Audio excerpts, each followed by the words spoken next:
陀仔今日去做認識百分率嘅各類題目嘅。而家我哋有呢個題目，佢就話一籃水果有8個啦。第一條佢就問蘋果佔全部水果嘅分之幾。嗱，呢度呢有一籃嘅水果，咁就有8個嘅水果嘅，就係呢一度。咁我哋做咗第一條先，佢問你蘋果呢係佔所有嘅水果嘅分之幾。咁我哋做咗呢度第一條先，呢度有個佔字嘅。佔字前面分子，佔後面就分母啊嘛。蘋果所以就係分子，嗱，呢度得一個嘅啫，咁所以分子就一個，呢度1係蘋果嘅數量啦。跟住全部水果呢就係8個嚟嘅，咁所以分母就係8。然之後問你分之幾，咁所以你就乘翻100%。嗱，呢度你自己計啦，咁應該呢就會得出嚟係呢一個12.5%。跟住呢，就到第二條，佢就問哪兩種水果佔全部水果嘅25%？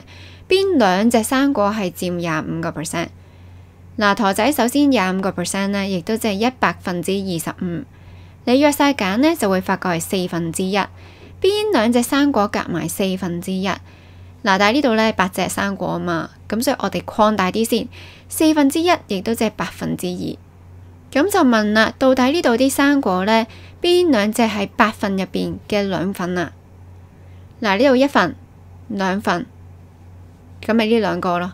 所以就蘋果同埋菠蘿就會佔咗25%。快啲上榮恩教室嘅 Facebook 同埋我哋嘅網站度睇下啦！